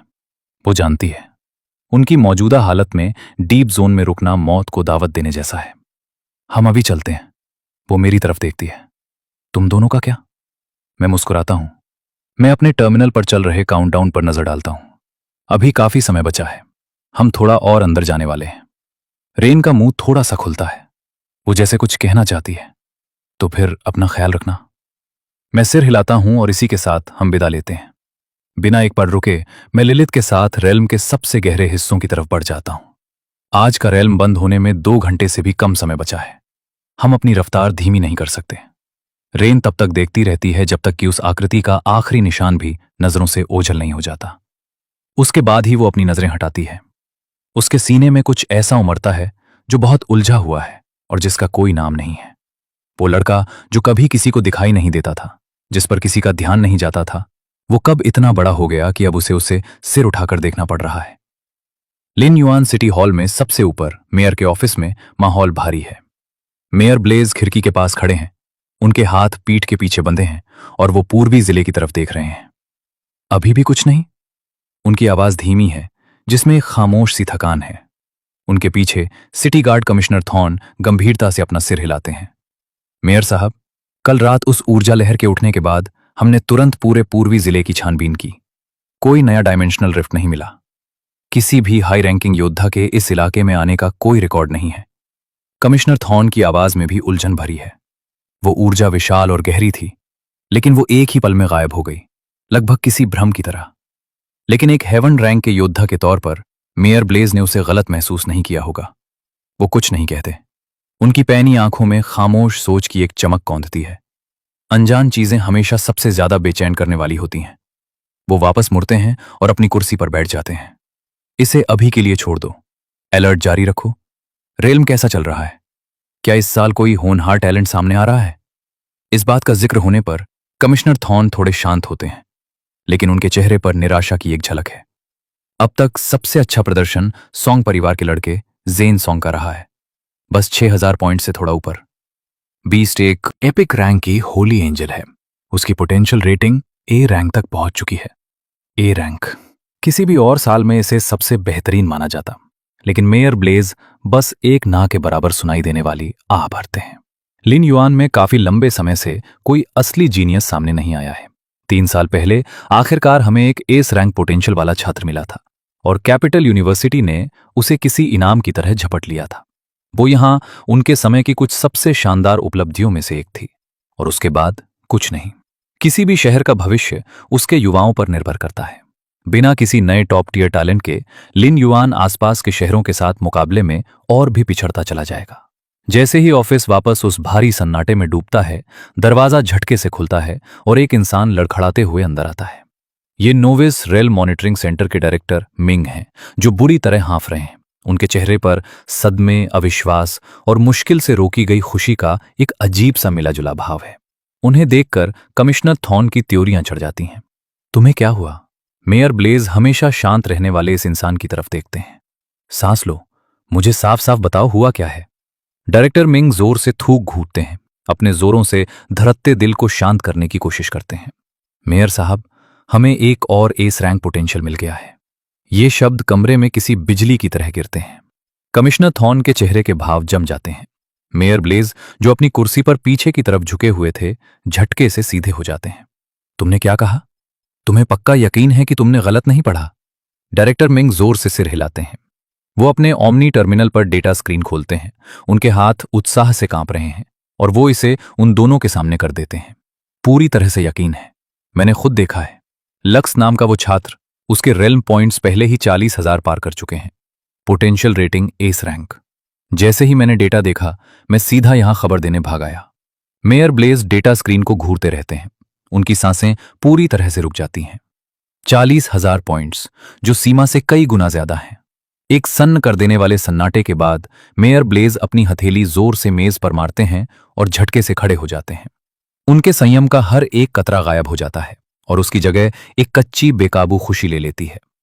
हाँ, ये सीधे आसमान से गिरा एक तोहफा है। एक एस रैंक जीनियस लिन युआन शहर के लिए किसी भी ए रैंक से कहीं ज्यादा मायने रखता है। ये कोई छोटी बात नहीं है। ये लिन युआन शहर के भविष्य की उम्मीद है। उनके बगल में कमिश्नर थॉर्न अपने सदमे से बाहर आते हैं। उनके चेहरे पर एक चौड़ी मुस्कान फैल जाती है। बधाई हो मेयर साहब, ये आपकी ही मजबूत लीडरशिप है जिसकी वजह से हमारा शहर एक के बाद एक ऐसे टैलेंट पैदा कर पा रहा है। मेयर ब्लेज हाथ हिलाकर उन्हें चुप करा देते हैं। अभी उनके पास चापलूसी सुनने का बिल्कुल भी धैर्य नहीं है। निगरानी केंद्र चलो। उनकी आंखों में एक खूंखार सी चमक धधक रही है। मैं खुद देखना चाहता हूं कि ये लक्स असल में किस तरह का जीनियस है। ठीक उसी वक्त लिलिथ और मैं एक अंधेरी खाई के अंदर बहुत गहराई में हैं। मेरे आगे उस धुंधली खाई में 20 से ज्यादा हल्के हरे रंग की आंखें चमक उठती हैं। स्पाइन बैक वुल्फ्स का एक झुंड, जिनमें से हर एक का आकार किसी पूरे बड़े हो चुके सांड जितना है। उनकी पीठ पर ब्लेड की तरह नुकीले हड्डियों के कांटे निकले हुए हैं, खूंखार और डरावने। उनकी ताकत स्टार लेवल 3 से लेकर 5 तक है और उस झुंड के बिल्कुल आगे खड़ा है उन सब में सबसे बड़ा, आकार में बाकियों से लगभग 2 गुना, स्पाइन बैक वुल्फ किंग। उसकी ठंडी बेरहम आंखें मुझ पर और लिलिथ पर टिक जाती हैं। मॉर्टल रैंक स्टार लेवल 7। ये एक बहुत ही सोच समझकर बिछाया गया जाल है। लिलिथ की सांसें अब पहले जैसी स्थिर नहीं हैं। उसकी गोरी कनपटियों पर पसीने की बारीक बूंदें छलक आई हैं। लगातार कई घंटों की इस भयंकर लड़ाई ने उसे काफी थका दिया है। फिर भी उसकी एब्सोल्यूशन साइट को थामे हुए हाथ में जरा सी भी कंपन नहीं है। वो एकदम स्थिर है। मास्टर, सावधान रहिएगा, लिलिथ कहती है। उसकी आवाज भारी है। ये बीस्ट्स अब तक हमारे सामने आए किसी भी जीव से कहीं ज्यादा चालाक हैं। हमने एक स्टार लेवल 5 के स्पाइन बैक वुल्फ का पीछा किया जिसने जानबूझकर अपनी कमजोरी दिखाई थी, और वो हमें सीधा इस खाई में खींच लाया। किसने सोचा होगा कि ऐसे जीव जो सिर्फ अपनी वृत्ति पर चलते हुए लगते हैं, वो असल में अपने ही साथी को चारे की तरह इस्तेमाल करना जानते होंगे ताकि शिकार को एक बिछाए हुए जाल में फंसा सकें। फिर भी मेरे चेहरे पर तनाव या डर का एक भी निशान नहीं है। मैं शांत नजरों से हमें घेरे हुए भेड़ियों का जायजा लेता हूं और मेरे होठों के कोने पर एक हल्की सी मुस्कान तैर जाती है। बढ़िया है, इन्हें एक एक करके ढूंढने और मारने की मेरी मेहनत बच गई। जैसे ही ये शब्द मेरे मुंह से निकलते हैं, लिलिथ पूरी तरह से समझ जाती है। वो मेरी तरफ जो नजर डालती है उसमें पूरा भरोसा और धधकती हुई लड़ने की भावना भरी है। पहले से कहीं ज्यादा खौफनाक, गहरी और काली एक उमड़ती हुई और हिंसक डार्क एनर्जी लिलिथ के अंदर से फूट पड़ती है, जो किसी धमाके की ताकत के साथ बाहर की तरफ फैलती है। Skill activated blood of 7 since. नरक की सबसे गहरी ताकतों से जन्मा 7 महापापों का ब्लड लाइन। जो भी इस खून को धारण करता है उसमें 7 डीमन किंग्स में से एक बनने की क्षमता होती है। इसके एक्टिव रहने पर सभी स्टेट्स 200% बढ़ जाते हैं। इसे किसी भी समय डीएक्टिवेट किया जा सकता है। इसकी एक ही कमजोरी है कि इसे बंद करने के बाद कुछ समय के लिए कमजोरी आती है, जिसमें सभी स्टेट्स 20% गिर जाते हैं। लेकिन इस स्किल की बेतहाशा ताकत के सामने यह कीमत ना के बराबर है। स्किल के एक्टिव होते ही लिलिथ का ऑरा तेजी से बढ़ने लगता है। उसके घने काले बाल बिना किसी हवा के उड़ने लगते हैं। उसके बैंगनी काले तितली के पंख पूरी तरह से खुल जाते हैं, जो मदहोश कर देने वाले और बेहद खूबसूरत लग रहे हैं। उसकी वे रूह में उतर जाने वाली आंखें अब और भी गहरी हो चुकी हैं, जिनमें तबाही नाम की आग धधक रही है। हमारे सामने स्पाइनबैक वुल्फ किंग को लगा था कि उसके सामने मौजूद ये दोनों शिकार पहले ही अपनी आखिरी सीमा पर पहुंच चुके हैं, लेकिन इस अचानक हुए बदलाव ने उसे शक और बेचैनी से भर दिया है। फिर भी इस इलाके के इकलौते राजा के तौर पर उसकी खूंखार फितरत जल्द ही उस हिचकिचाहट को कुचल देती है। वुल्फ किंग एक ऐसी दहाड़ मारता है जो पूरी खाई को हिलाकर रख देती है। यह हमले का इशारा है। एक ही पल में 20 से ज्यादा स्पाइनबैक वुल्व्स एक साथ आगे बढ़ते हैं, खाई के बीचों बीच खड़े हम दोनों की तरफ हर दिशा से हमला करते हुए। लिलिथ हिलती है। उसकी आकृति बस एक धुंधली सी परछाई छोड़ती है और एक ही पल में गायब हो जाती है। एक काली और ठंडी रोशनी की चमक कौंधती है, और जो स्पाइनबैक वुल्फ सबसे पहले उस तक पहुंचता है वो हवा में छलांग लगाते हुए ही जम जाता है। उसका विशाल सिर हवा में उड़ जाता है। इससे पहले कि वो बिना सिर वाला शरीर जमीन पर गिर पाता, लिलिथ पहले ही दूसरे भेड़िए के बगल में पहुंच चुकी है और एब्सोल्यूशन साइथ एक शानदार और जानलेवा कट लगाती है। एक और सिर कटकर दूर जा गिरता है। इसी पल लिलिथ सीधे नरक से निकलकर आई कोई ग्रिम रीपर लग रही है। उसकी हर एक हरकत, उसकी साइथ का हर एक वार एकदम सटीक और बेरहम तरीके से एक जान ले रहा है। उस झुंड का खौफनाक घेरा उसके सामने गीले कागज की तरह टूट कर बिखर जाता है। कुछ ही सांसों के भीतर जमीन पर पहले ही 7 या 8 स्पाइनबैक वुल्फ्स की लाशें बिछ चुकी हैं। वुल्फ किंग की ठंडी बेरहम आंखें लिलिथ पर ही टिकी हुई हैं। उसने मान लिया था कि उसका शिकार पहले ही थक चुका है, लेकिन ऊर्जा के उस अचानक हुए धमाके ने, जो इतना गहरा था कि उसकी रूह तक कांप उठी, उस हर चीज को चकनाचूर कर दिया जो वो सोचता था कि उसे पता है। वुल्फ किंग के गले से एक धीमी सी कराह निकलती है।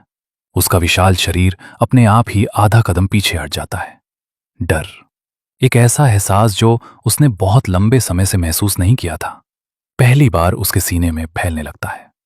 लेकिन इस इलाके के बेताज बादशाह के तौर पर उसकी गहरी बैठी हुई खूंखार फितरत जल्द ही हिचकिचाहट के उस पल को कुचल देती है। वुल्फ किंग अपना सिर पीछे करता है और एक ऐसी दहाड़ मारता है जो पूरी खाई को चीर कर रख देती है। पागलपन का एक आखिरी दांव। एक ही पल में बचे हुए लगभग दर्जन भर स्पाइनबैक वुल्व्स भी वुल्फ किंग के साथ मौत के उस धावे में आगे बढ़ जाते हैं। लिलिथ हिलती है और वो ग्रिम रीपर एक बार फिर उस झुंड के बीच मौत का नाच करने लगती है। लिलिथ के उस झुंड के आखिरी भेड़िए को भी काट गिराने के बाद वुल्फ किंग की हड्डियों के कांटे एक साथ बाहर की तरफ तन जाते हैं। वो एक ऐसा खतरा महसूस करता है जैसा उसने पहले कभी नहीं किया था। वो अपने जबड़े पूरे खोलता है और एक फीकी सी बोन एनर्जी की किरण उसके मुंह के अंदर इकट्ठी होने लगती है और फिर हवा को चीरती हुई एक चीख के साथ लिलिथ की तरफ छूटती है। यह उसका सबसे शक्तिशाली हमला है, लेकिन लिलिथ की आकृति मुश्किल से ही हिलती है और वो आसानी से एक तरफ हट जाती है। अगले ही पल वो सीधे वुल्फ किंग के सामने प्रकट होती है। उसकी विशाल परछाई लिलिथ के छरहरे शरीर को पूरी तरह से निगल लेती है। वो अपना एक विशाल रेजर जैसा तेज पंजा उठाता है और उसे नीचे मारता है। लिलिथ उससे बचती नहीं है, वो पीछे भी नहीं हटती। वो बस धीरे से अपना सिर ऊपर उठाती है, तबाही की आग से धधकती अपनी आंखों से उसे खामोशी से घूरती है। वो विशाल काली साइथ ऊपर की तरफ ऐसे वार करती है जैसे वो खुद किस्मत को ही काट देने वाली हो। कोई गगनभेदी धमाका नहीं होता, टकराती हुई ऊर्जा की कोई अंधी कर देने वाली चमक भी नहीं। वुल्फ किंग का ताकतवर पंजा हवा में ही जम जाता है। गहरे लाल रंग की एक बहुत बारीक सी लकीर उसकी भौहों के बीच से लेकर उसकी पूंछ के आखिरी सिरे तक खिंच जाती है। अगले ही सेकंड वुल्फ किंग का विशाल शरीर हड्डियों और बाकी सब चीजों समेत एकदम साफ साफ 2 टुकड़ों में बढ़ जाता है। कटी हुई लाश से शुद्ध ऊर्जा का एक सैलाब उमड़ता है और पूरी तरह से लिलिथ के अंदर समा जाता है। उसका ऑरा एक बार फिर पागलों की तरह बढ़ने लगता है। मॉर्टल रैंक स्टार लेवल 7। ताकत की एक उमड़ती हुई लहर उसके अंदर से बाहर निकलती है, जो एक खौफनाक जोर के साथ हर दिशा में फैल जाती है। ठीक उसी समय फीडबैक ऊर्जा की एक भारी और उमड़ती हुई लहर मेरे शरीर के हर हिस्से में भर जाती है। मेरी मानसिक शक्ति फिर से तेजी से बढ़ती है। मैं लिलिथ का स्टेट पैनल खोलता हूं। Lilith, night which, rank मॉर्टल, star level 7, strength 151, agility 165, constitution 155। चारों कैटेगरीज में 3 अंकों वाले इन खौफनाक स्टेट्स को देखकर मेरे दिल की धड़कनें बेकाबू हो जाती हैं। ये